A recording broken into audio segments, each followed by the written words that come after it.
کا یہ تصور اسلام سے بھی صدیوں پہلے دین ابراہیمی میں چلا آ رہا ہے. قربانی کا concept is in fact from قربت، کلوزنس. یہ عید الاضحیٰ حضرت ابراہیم کی اس سنت کا نام ہے جس کو اللہ تبارک و تعالیٰ نے زندہ رکھا حج کی صورت میں. میں نے اللہ تبارک و تعالیٰ کی قربت حاصل کرنی ہے، لوگوں کو دکھلاوا اس کا مقصود نہیں ہے، ریاکاری اس کا مطلوب نہیں ہے، تو میں یہ بات سمجھتا ہوں اس صورت میں قربانی ویلڈ رہے گی. ناظرین السلام علیکم، عید مبارک. میرا آج کا یہ پروگرام گزشتہ روز کے پروگرام ہی کا سلسلہ ہے، جہاں ہم نے یہ فیصلہ کیا کہ عید الاضحیٰ کے ان دونوں دنوں میں، پہلے دن میں اور دونوں دنوں میں، ہم سیاست سے ہٹ کے مناسبت بنتی نہیں ہے. ہم عید الاضحیٰ کے حوالے سے، قربانی کے تصور کے حوالے سے اور زمانے کے تغیر و تبدل جو ہے اس پورے پروسیس میں، اس کے حوالے سے ہم ایک علمی اور ادبی قسم کی بحث کر سکیں. پچھلی نشست آپ اس کی دیکھ چکے ہیں. میرے ساتھ اس وقت اسٹوڈیوز میں تشریف رکھتے ہیں جناب علامہ امین شہیدی صاحب، مجھے لاہور سے جوائن کر سکتے ہیں. علامہ ابتسام الہی ظہیر صاحب، اور اسٹوڈیو میں میرے ساتھ جوائن کر رہے ہیں سرور باری صاحب، جو کہ سماجی کارکن بھی ہیں اور آپ ان کو الیکشن کے حوالے سے، پالیٹکس کے حوالے سے بہت دیکھا ہے، لیکن آج ہماری اس بحث میں شامل ہیں. So once again a very warm welcome to all my three guest. Allama Amin شہیدی صاحب، کل بھی ہماری یہ بات ہوئی تھوڑی سی کہ جب سرور باری صاحب نے کہا علامہ اقبال کو ریفر کرتے ہوئے کہ زمانے میں اگر ثبات ہے کسی چیز کو، کانسٹینسی ہے، تو وہ صرف تغیر کو ہے، یعنی تبدیلی کے پروسیس کو ہے. اب ہم 1500 برس گزر چکے اور اس سے پہلے دین ابراہیمی کو مزید سینکڑوں ہزاروں برس گزر چکے. زمانے کی مورفولوجی اور فارم میں بہت تبدیلی آ گئی. آج صرف پاکستانی جو ڈائسپوراز یا پاکستانی اوریجن جو کمیونٹیز ہیں، 1 کروڑ سے زیادہ کمیونٹیز جو ہیں، وہ برطانیہ میں، یورپ میں، آسٹریلیا، نیوزی لینڈ میں، نارتھ امریکہ میں رہ رہی ہیں. اسی طرح سے بہت بڑی مسلم کمیونٹی جو ہے ہندوستان میں رہ رہی ہے. وہاں پر ایک خاص قسم کا ایک مذہبی عنصر جو ہے وہ ابھر رہا ہے، جو گائے کی قربانی کے خلاف. تو یہ جو بدلتے ہوئے تغیر تبدل ہے اب برطانیہ میں، جہاں پہ قربانی اب سڑکوں پہ نہیں ہو سکتی، یورپ میں نہیں ہو سکتی، نارتھ امریکہ میں نہیں ہو سکتی، وہاں پہ پھر ہماری کیا رہنمائی آپ فرمائیں؟ دیکھیے، بنیادی طور پر دین نے ہمیشہ معاشرے کی روح اور معاشرے میں پیدا ہونے والی تبدیلیوں کو سامنے رکھا ہے اور اس کو اہمیت دی ہے. ایسا نہیں ہے کہ دین ہر معاملے میں ریجڈنس کا شکار ہو کر معاشرے کی ان تبدیلیوں کو نظر انداز کر کے اپنی بات امپوز کرے. ایسا نہیں ہے. اس پہلے چند باتوں کو ہمیں سمجھ لینا چاہیے. پہلی بات تو یہ ہے کہ حضرت آدم سے لے کر حضرت خاتم النبیین صلی اللہ علیہ وآلہ وسلم تک دین میں تغیرات، تبدیلیاں اور ارتقاء کا سفر جو ہے وہ جاری رہا. جو دین نبی کریم لے کر آئے وہ اپنے کمال کے حوالے سے اپنے پیک پر ہے، اس کے بعد اب اس میں تبدیلی نہیں آتی، اس میں کوئی دوسری رائے نہیں ہے. لیکن اجتہادی مسائل جن کا تعلق آپ کے زمانے سے ہے، جن کا تعلق آپ کے اس مقام سے ہے جہاں پر آپ زندگی بسر کر رہے ہیں، یہ زمان اور مکان کے تغیر کی وجہ سے بعض اجتہادی مسائل میں تبدیلی آ سکتی ہے. اجتہاد اسی کا نام ہے، اجتہاد کسی اور چیز کا نام نہیں ہے. کہ دین نے جو آپ کو کلی اصول بتائے، ان اصولوں کے تحت آپ اپنے معاشرے کے اندر موجود تبدیلیوں کے مطابق دین کا حکم پیش کریں. میں نے دیکھا جہاں میں رہتا رہا کہ لوگ آن لائن پیمنٹ کر دیتے ہیں ڈیفرنٹ آرگنائزیشنز کو، جو ان کے بہاف پہ قربانی کر کے ان کو اس کا پروف یا سرٹیفکیٹ. میں آپ کو ایک سمپل سی بات بتاتا ہوں. آپ حج پہ جاتے ہیں، آپ بیٹھے ہوتے ہیں مینا پہ، آپ حاجی ہیں، خود جا کر ذبح نہیں کر رہے ہوتے، آپ کی نمائندگی میں لوگ قصاب خانے میں جا کے وہاں پر ذبح بھی کرتے ہیں اور وہ گوشت لے جا کے مستحقین کو دے بھی دیتے ہیں. تصور ہے، بالکل. اصل چیز آپ کی نیت ہے، اصل چیز آپ کا ارادہ ہے. اگر آپ کا ارادہ یہ ہے کہ بھیڑ ذبح ہو، آپ اس کے لیے قدم اٹھاتے ہیں، تو اب اس کے لیے فضیلت تو یہ ہے کہ آپ خود اپنے ہاتھوں سے کریں. لیکن اگر آپ اپنے ہاتھوں سے نہیں کر سکتے تو پھر کسی اور کو اپنی جگہ نائب بنائیں گے، وہ آپ کی جگہ کرے گا، کرنے کے بعد مستحقین تک پہنچائے گا، آپ کا فریضہ ادا ہو جائے گا. بھائی صاحب، آپ کے ذہن میں کیا سوال پیدا ہوا؟ ہم دیکھتے ہیں یورپ کے اندر جب جو چرچ ہے اس نے بہت ریجڈیٹی کا مظاہرہ کیا، جس کی طرف علامہ صاحب نے اشارہ کیا، تو پھر وہاں ایک ریئیکشن آیا. اس ریئیکشن کے نتیجے میں انہوں نے چرچ کو پیچھے دھکیل کے رکھ دیا. تو یہ میں سمجھتا ہوں کہ یہ علماء کرام پر یہ ایک ذمہ داری آتی ہے کہ وہ جو سماج میں جو تبدیلی آ گئی ہے اور اس تبدیلی کی وجہ سے، اور اس میں شعور بھی ہے ہمارا، اور قرآن مجید کا بھی ذکر کیا علامہ صاحب نے کہ درجنوں ایسی آیات ہیں جن میں غور و خوض کی بات اللہ میاں نے کہی ہے لوگوں کو کہ آپ غور خوض کریں چیزوں کے اوپر. تو غور و خوض کرنے کا مطلب یہی ہے نا کہ آپ نئے سرے سے ان چیزوں کو دیکھیں، جہاں پر راستہ ہے وہاں پر آپ انٹرپریٹ کریں. تو اگر آپ انٹرپریٹ نہیں کریں گے تو قرآن مجید میں ذکر ہے کہ ایسی قومیں جنہوں نے اپنے آپ کو نہیں بدلا وہ ختم ہو گئی. اچھا میں یہاں پر ان کی بات کی تائید میں 2-3 مثالیں دے دیتا ہوں چونکہ بات کو سمجھنے کی ضرورت ہے اور آپ کے ناظرین کو سمجھانے کی ضرورت ہے. روزے نبی کریم کے دور میں بھی رکھے جا سکتے تھے، آج بھی رکھے جا سکتے ہیں، لیکن اگر آپ زمین کے اس کونے پر چلے جائیں جہاں پر 23 گھنٹے کا دن ہوتا ہے ناروے چلے جائیں یا 23 گھنٹے کی رات ہوتی ہے، تو آپ وہاں پر کیا کریں گے؟ زمانے اسلام میں تو اس طرح کا کوئی حکم، کوئی حدیث آپ کو نہیں ملتی. یہ وہ موضوع ہے جہاں پر اجتہاد کی ضرورت ہے. جب اجتہاد آپ کریں گے تو پھر ان اصولوں کی روشنی میں آپ وقت کے تقاضوں کو سامنے رکھتے ہوئے اور اس مکان، اس زمین، اس مقام کے تقاضوں کو سامنے رکھتے ہوئے اسلام کا حکم بیان کر دیں گے. یہی چیز آپ کے سیٹلائٹ کے والے سے، آپ کا ایک بندہ مسلمان ہے سیٹلائٹ پہ چلا گیا، زمین سے اٹھا ہے وہ، ٹھیک ہے. ہمارے ہاں دین میں جو اصطلاح ہے وہ یہ ہے کہ جو شخص سفر کرے گا اس سفر کرنے والے پر فرض ہے کہ اپنی نمازیں سفر کے دوران قصر کرے، آدھی پڑے. اب اگر ایک شخص زمین سے اٹھتا ہے آسمان کی طرف جاتا ہے، سفر کی تعریف یہ ہے کہ زمین کی مساحت کو طے کرے. اس نے زمین کی مساحت کو طے نہیں کیا، زمین سے آسمان کی طرف اٹھا ہے. اس نے 10 گھنٹے سفر کیا، اس مقام تک پہنچا، واپس وہ آیا تو اگر وہ اسلام آباد سے اٹھا تھا تو ٹوکیو میں اترا ہے، چونکہ زمین تو حرکت کر رہی ہے. وہ جس طرح سے اوپر گیا تھا اسی طرح سے واپس نیچے آیا. اب سوال یہ ہے کہ وہ مسافر ہے یا نہیں ہے؟ سفر کی تاریخ میں تو وہ مسافر نہیں ہے. اب آیا وہ اپنی نماز پوری پڑھے گا یا آدھی پڑھے گا؟ تو اس طرح کے مسائل جن کا تعلق آپ کے زمانے سے ہے، جن کا تعلق آپ کے مکان، مقام اور اس جگہ سے ہے، ان مسائل میں اجتہاد کی اجازت بھی ہے اور آپ کو اس کا حل نکالنے کے لیے رستہ بھی بتایا گیا اور اس کی ضرورت بھی ہے. اچھا علامہ ابتسام الہی ظہیر صاحب، 3-4 چیزیں ہمارے سامنے آئی ہیں. ایک تو جو تارکین وطن ہے، پاکستانی ڈائسپوراز ہیں یا مسلم ڈائسپوراز ہیں جو برطانیہ میں، یورپ میں، آسٹریلیا، نیوزی لینڈ اور نارتھ امریکہ میں رہتے ہیں، وہاں سڑکوں کے اوپر، اپنے گھروں کے باہر، محلوں میں، سڑکوں پہ، اسٹریٹس کے اوپر ذبح نہیں ہو سکتا. وہاں ذبح خانے ہیں اور وہیں پہ جو ہے قربانی ہوتی ہے. آن لائن بھی لوگ پیمنٹس کرتے ہیں قربانی کے لیے اور ان کو اس کی سرٹیفکیشن مل جاتی ہے. مجھے کسی نے یہ بھی بتایا کہ سعودی عرب میں، علامہ صاحب نے بھی بات کی، علامہ شہیدی صاحب نے بات کی کہ مقام حج میں آپ اور جگہ پہ ہوتے ہیں اور آپ کے بہاف پہ قربانی کے فرائض جو ہیں وہ کسی اور جگہ دیے جاتے ہیں، تو آپ کی ذاتی پریزنس وہاں پہ نہیں ہوتی. لیکن مجھے یہ بھی پتہ چلا ہے کہ سعودی عرب میں گھر گھر، محلے محلے میں یورپ کی طرح قربانی روکی ہے اور وہاں نہیں ہو سکتی اور وہ خاص جگہوں پہ ہی ہو سکتی ہے. کل کو اگر پاکستان کی جو زیادہ اسٹرانگلی ریگولیٹڈ ریزیڈینشیل سوسائٹیز ہیں، اتھارٹیز ہیں، جیسے CDA ہے، کیپٹل ڈیولپمنٹ اتھارٹی ہے، لاہور ڈیولپمنٹ اتھارٹی ہے، یہ لوگ فیصلہ کریں کہ ہمارے لیے جو لوگ سڑک پہ، گلی گلی میں جانوروں کی قربانی دیتے ہیں وہ مناسب نہیں ہے، ہم اس کے لیے پراپر سلاٹر ہاؤسز کریٹ کر دیں گے، وہیں پہ جا کے آپ قربانی دے سکتے ہیں، وہاں سے ڈسٹریبیوشن کر دیں. تو اس کے بارے میں کیا ہم اجتہاد کر سکیں گے؟ دیکھیں، یہ بنیادی طور پر بات ہے، اجتہاد کا جو دائرہ کار ہوتا ہے وہ ان تمام معاملات میں ہوتا ہے جن کے اندر دینی فرائض کو انجام دینا چاہتے ہیں. دین کے اندر کوئی اصلاح کرنا یا دین کے اندر تجدید کرنا یہ ہمارے بس کی بات نہیں ہے، لیکن انہی ارکان دین کو ادا کرنے کے طریقہ ہائے کار کے بارے میں غور و فکر کرنا، اس حوالے سے اجتہاد کی مکمل گنجائش موجود ہوتی ہے. یعنی دین کے اندر نہیں بلکہ دینی معاملات کی انجام دہی کے لیے اگر آپ کوئی ایسا کام کرتے ہیں تو اس میں کوئی حرج کی بات نہیں ہے. اگر آپ یہ جو ہے آپ سلاٹر ہاؤس میں جا کے اگر ذبح کر لیتے ہیں اور اس کے نتیجے کے اندر کمیونٹی جو ہے اس کے اندر کوئی ریزنٹمنٹ پیدا نہیں ہوتی، کنسنسس جو ہے ہو جاتا ہے، تو کوئی اس میں حرج والی بات نہیں ہے. لیکن کمیونٹی جو ہے اس بات کو سمجھتی ہے کہ یہ کام جو ہے ہم اپنے بہاف کے اوپر کر سکتے ہیں اور صفائی کو مینٹین کر سکتے ہیں، اس کے اوپر کنسنسس جو ہے ہو جاتا ہے، تو اس میں بھی کوئی حرج والی بات نہیں ہے. اس کا تعلق تو یہ آپ کے باہمی ایگریمنٹ کے ساتھ ہے، میوچول آپ کے کنسنسس کے ساتھ ہے، میوچول کنسنسس کے ساتھ.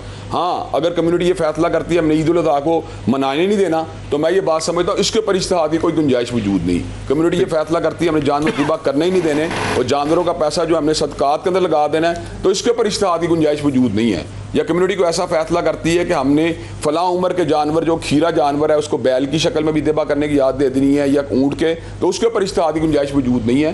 کمیونٹی اگر کوئی ایسا فیصلہ کرتی ہے, شریعت کی اپنی روح متاثر نہیں ہوتی اور شریعت کے جو ہے اپنے جو ہے نا اسپرٹ متاثر نہیں ہوتی, شریعت کا جو مقصد متاثر نہیں ہوتا, اور اس مقصد کو انجام دہی کے لیے کوئی ایک ایسے پوائنٹ کو چن لیا جاتا ہے, سلیٹر ہاؤسز کو چن لیا جاتا ہے, اور تو میں سمجھتا ہوں اس کے اوپر کمیونٹی اگر ایگری کر لیتی ہے, کوئی اس میں قباحت والی بات نہیں ہے. اچھا, بہت اچھا آپ نے ایکسپلین کیا.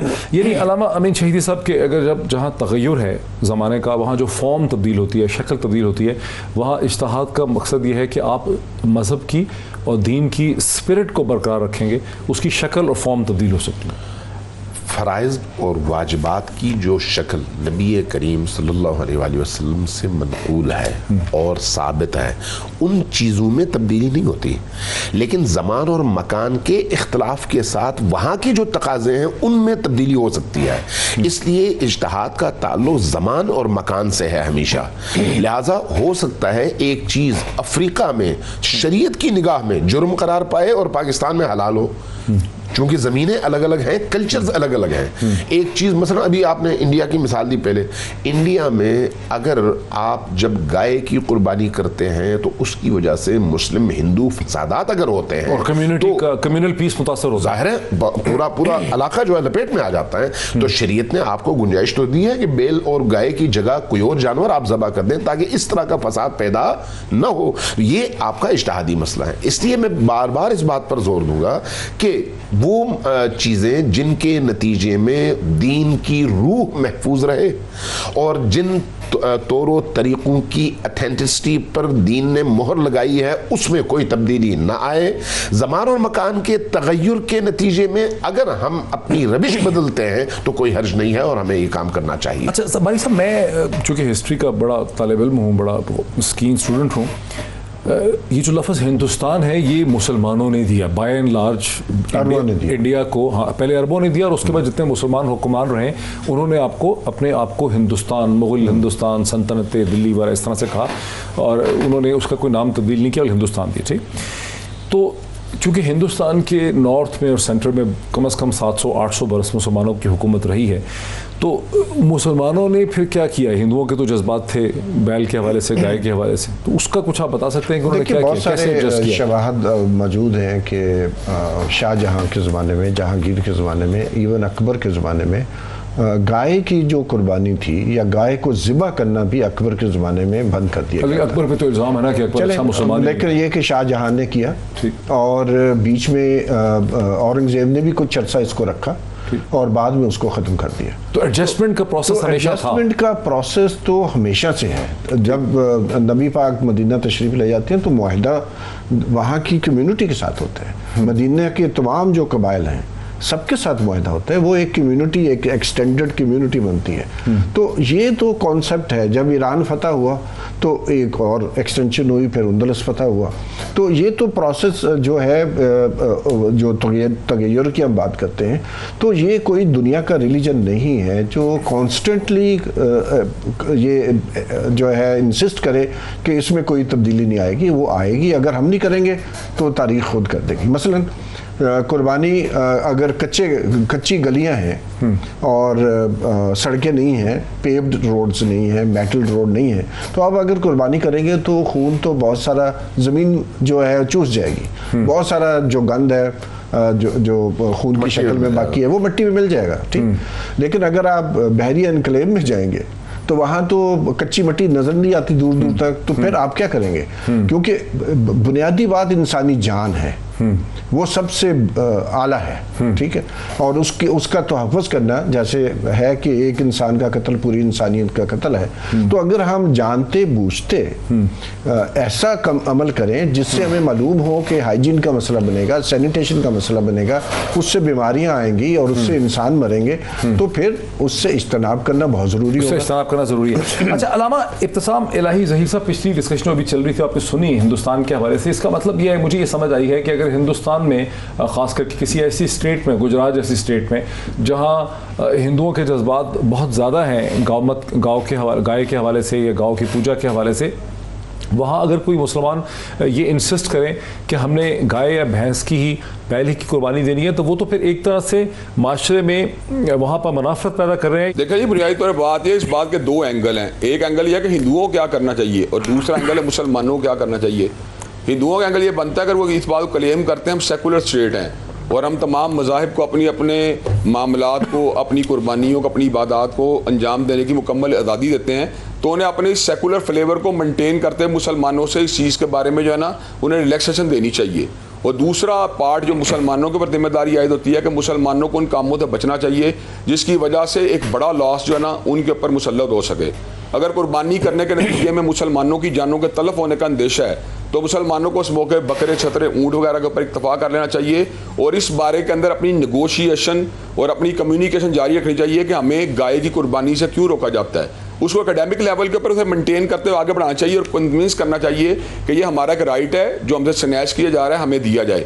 جب تک کوئی ایسی انوائرمنٹ بلڈ نہیں ہوتا یا کوئی ایسی فضا ہموار نہیں ہوتی جہاں پہ گائے ذبح نہیں کی جاتی تو میں یہ بات سمجھتا ہوں اگر وہ چھتروں کے اوپر, بکروں کے اوپر, اونٹ کے اوپر اکتفا کرتے ہیں تو ان کی قربانی بالکل ویلڈ ہوگی. اور ہندوؤں کو بھی سوچنا چاہیے, قرآن میں بقرہ کا ذکر بقایا طور پر موجود ہے اور ان جانوروں کے نر اور مادہ جوڑوں کے اندر جو ہے بقایا طور پہ بکر کا ذکر کیا گیا ہے اور یہ گائے جو تھی بقایا طور ذبح ہوتی رہی ہے. نبی کریم صلی اللہ علیہ وسلم کے اپنے دور مبارک میں بھی ذبح ہوتی رہی ہے اور آپ کے بعد عہد مبارک جو ہیں جو گزرے ہیں ان کے اندر بھی ذبح ہوتی رہی ہے. یہ گائے کا جو ہے نا بقایا طور پہ بنی اسرائیل کا جو پورا ایک تنازع پیدا ہوا تھا جس پہ سیدنا موسیٰ علیہ السلام نے حکم دیا گائے ذبح کرو, اسی کے نام کے اوپر سورہ بقرہ جو ہے نا نام رکھا گیا ہے اور انہوں نے بقایا طور پہ قرآن مجید میں اس کا جو ہے نا باقاعدہ کنسیپٹ موجود ہے. اس لیے یہ بات کہنا کہ یہ کنسیپٹ نہیں تھا یہ بات درست نہیں ہے. بہت شکریہ.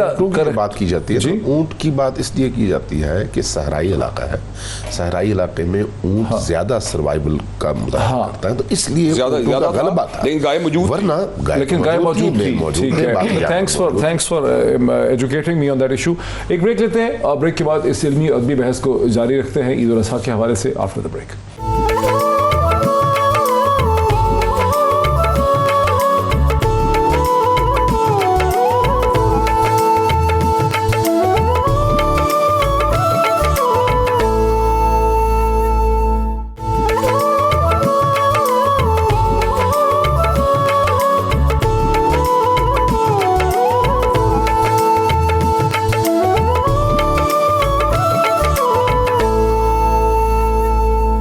ناظرین ویلکم بیک. عید الاضحیٰ کے حوالے سے ہم ایک علمی اور ادبی بحث کر رہے ہیں 2 دن سے اور آج اس کی دوسری نشست ہے اور ایک چیز, ایک مسئلہ, ایک ایشو, ایک نئی ڈیولپمنٹ جب ہم تغیر کی بات کرتے ہیں وہ آپ کے سامنے آئی کہ گزشتہ برس بھی کورونا پینڈیمک کی وجہ سے بہت ہی محدود پیمانے پہ حج جو ہے اس کا حج جو ہے وہ ادا ہوا اور اس برس بھی حج جو ہے وہ بہت لمیٹڈ لیول پہ ہو رہا ہے اور بہت اس کو کہا جا رہا ہے کہ یہ ایک سمبولک حج ہے. یہ کس قسم کی ایک صورتحال ہے اسی بات کا آغاز کرتے ہیں. علامہ امین شہیدی صاحب, یہ بھی ایک بہت بڑی تبدیلی آ گئی. آپ درست فرما رہے ہیں. دیکھیں جب کوئی اس طرح کی عالمی وبا ہو تو سب سے پہلی چیز یہ ہے کہ آپ انسانوں کی جانوں کی حفاظت کریں, فرائض بجا لائیں اس حد تک جس حد تک فرض کفائی ادا ہو جائے, لیکن اس کے بعد انسانی جانوں کی حفاظت سب سے زیادہ اہم ہے. انسان ہوگا تو اللہ کی عبودیت ہوگی, انسان ہوگا تو اللہ کی بندگی ہوگی, انسان ہوگا تو وہ نماز پڑھے گا, انسان ہوگا تو وہ حج کرے گا, انسان ہوگا تو وہ قربانی کرے گا. لہذا انسان اللہ کی تخلیق میں پہلے نمبر پر پہلی ترجیح ہے. لیکن وہی انسان جب دین کو ضرورت پڑے گی تو پھر جو ہے وہ اپنے آپ کو قربان کرے گا لیکن دین کو بچائے گا. یعنی ترجیحی بنیاد پر دین کی ترجیح سب سے پہلی ہے. اس اعتبار سے مثلا آج ہم کورونا کا شکار ہیں اور پوری دنیا اس بات پر گواہ ہے کہ ہر طرف کورونا کی وجہ سے اس کے اثرات تو ہیں. اب آپ نے مینج کرنا ہے کہ فرض بھی ادا ہو جائے اور فرض کی ادائیگی کے ساتھ ساتھ کورونا سے بھی آپ لوگوں کو بچا سکیں.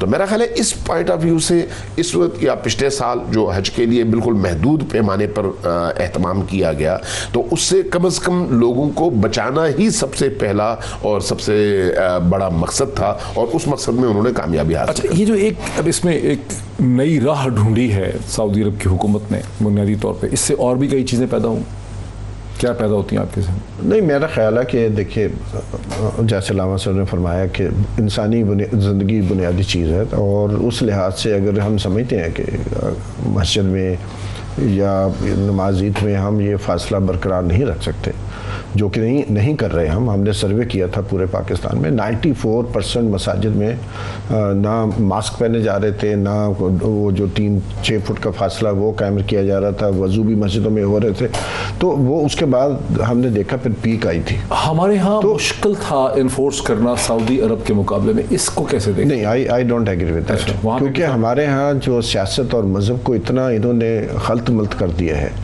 جس کی وجہ سے ہر حکومت جو ہے وہ ڈرتی ہے۔ تو سعودی عرب کے مقابلے میں کہہ رہا ہوں یہاں زیادہ وہاں پر تو نہیں، ہمارے ہاں اس لیے مشکل ہے کہ ہم مذہب کو، جو علماء کرام ہیں ان کو موٹیویٹ نہیں کر پاتے، ہماری حکومتیں ان سے ڈرتی ہیں، اور جو چیزیں انسانی زندگی کے لیے ضروری تھیں ان کے اوپر بھی سمجھوتا کرنے کو تیار ہوتی ہیں۔ یہ صرف کرونا کی مثال نہیں، اور بہت ساری مثالیں، میں چونکہ پالیٹکس میں نہیں ہم جانا چاہتے اس لیے میں نہیں اس کی مثال دینا چاہتا ہوں، لیکن بنیادی ایشو آج بھی ہے۔ میرے سامنے والی مسجد میں اور F10 کی زیادہ تر مساجد میں آج بھی وائلیشن ہو رہی ہے، اور دوسری طرف اشتہار بھی آ رہا ہے۔ تو حکومت کی یہ جو بے بسی ہے، یہ صرف اس حکومت کی بے بسی نہیں ہے، اس سے پچھلی حکومتوں نے بھی یہی کیا ہے۔ تو میرا اپنا خیال ہے کہ ذمہ داری، بنیادی ذمہ داری اس پر علماء کرام کی بنتی ہے کہ وہ جو انفورسمنٹ ہے، کیونکہ جو تقدس علامہ صاحب کا ہے، جو تقدس امام مسجد کا ہے، وہ کسی اور کا نہیں ہے مسجد کے اندر۔ تو اگر علامہ صاحب اور امام مسجد اور خطیب جو ہے نمازیوں کو سختی سے کہے گا کہ آپ نے نہیں ماسک پہنا ہوا، آپ چلے جائیں یہاں سے، تو اس کے بعد وہ اگلے دن وہ ماسک پہن کے آئے گا۔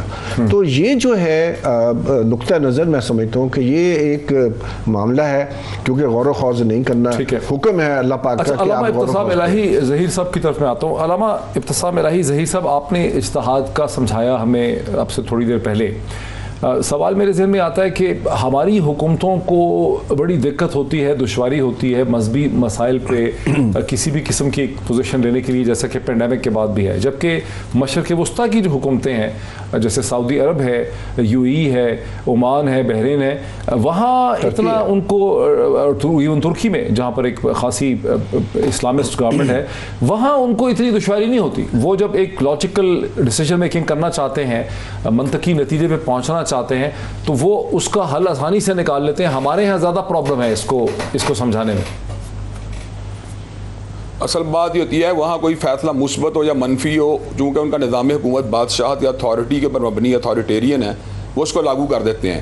ہمارے یہاں پہ جو مثبت اقدامات ہوتے ہیں ان کے اندر دینی طبقات جو حکومتوں کے ساتھ تعاون کرتے ہیں، لیکن وہ یہ بات فیل کریں کہ اس کے اندر ہوموجینیس اپلیکیشن نہیں ہو رہا ہے SOPs کا۔ آپ پیٹرول پمپ کے لیے آپ کی SOP ہو رہے ہیں، میڈیکل سٹور کے لیے آپ کی ہو رہے ہیں، آپ کی ڈپارٹمنٹل سٹور کے لیے ہو رہے ہیں، اور آپ مسجد کو ہی اس ساری کی ساری چیز کا جو ہے نا نشانہ بناتے ہیں، تو اس وقت ایک ریزنٹمنٹ کی کیفیت پیدا ہوتی ہے۔ چونکہ ہم ایک ڈیموکریٹک سوسائٹی میں رہتے ہیں، جمہوری نظام میں رہتے ہیں، تو جمہوری نظام کے اندر جہاں پہ دیگر طبقات کو اپنی رائے دینے کا حق حاصل ہوتا ہے، وہاں پر علماء بھی اس بات کی رائے دیتے ہیں کہ اگر منڈیوں کے اندر اس کو صحیح طور امپلیمنٹ نہیں کر سکتے، کاروباری مراکز میں صحیح طور پر امپلیمنٹ نہیں کر سکتے، یونیورسٹی کالجز میں صحیح طور پر امپلیمنٹ نہیں کر سکتے، ایون سرکاری اداروں میں صحیح طور پر امپلیمنٹ نہیں کر سکتے، تو مسجدوں کے اوپر اضافی سختی جب ہوتی ہے تو پھر اس سے ایک جو ہے نا کلیش کی کیفیت یا آراء کے جو ہے نا آپس میں ایک دوسرے کے برعکس ہونے کی کیفیت پیدا ہوتی ہے۔ اگر ہوموجینس اپلیکیشن ہو پورے کے پورے معاشرے کے اندر، تو میں یہ سمجھتا ہوں علماء اس کے اندر ہمیشہ تعاون کے لیے مدد و تیار تھے، رہیں گے اور ہیں۔ جہاں تک تعلق ہے اس بات کا کہ حج کے موقع کے اوپر یہ لمیٹڈ کراؤڈ ہوا ہے، تو میں یہ بات سمجھتا ہوں اگر تعاون والی آبادی کے اندر باہر سے بندے نہ آئیں اور تعاون والی جگہ سے لوگ باہر نہ نکلیں، اس حدیث کے اوپر اگر عمل کر لیا جائے کوئی حرج والی بات نہیں ہے۔ لیکن جو آپ احتیاطی تدابیر کے نام کے اوپر فقط مسجد کو جب ریسٹرکٹ کرنے کی کوشش کریں گے، فقط نمازوں کو ریسٹرکٹ کرنے کی بات کریں گے، تو اس وقت علماء کا پھر حق بنتا ہے وہ یہ بات کہیں گے مسئلہ پیدا ہوگا۔ ٹھیک ہے، یہ اچھا، یہ اسی کو دیکھیے آپ یہ کہہ رہے ہیں کہ جمہوریت باقی جگہوں پہ بھی کوئی جو جمہوری نقطہ ہے ان کا، مولانا علامہ صاحب کا، بہت سارے ملک ہیں جو جمہوری ہیں، یورپ کے سارے ممالک میں چرچ بند کر دیے گئے، بازار بند کر دیے، لیکن وہ تو یورپین چرچ کھلے ہیں، کئی مقامات پہ کھلے ہیں، نہیں یورپ میں نہیں کھلے، کئی مقامات چرچ کھلے، امریکہ کی کچھ سٹیٹس میں کھلے تھے، امریکہ میں کھلے تھے، انہوں نے کہا امریکہ کی کچھ ریاستوں میں کھلے تھے، لیکن یورپ میں ایون جرمنی میں تمام چرچ بند کر دیے گئے تھے کیونکہ پابندی تھی۔ یہ بات صحیح ہے علامہ صاحب کی کہ اگر آپ ڈیفرینشیٹ کریں گے کہ مسجد پہ آپ نے کرنا ہے دوسری جگہ نہیں کرنا، تو میرا اپنا خیال ہے یہ ہماری حکومتوں کی جو ہے ایک نااہلیت ہے کہ جو ایک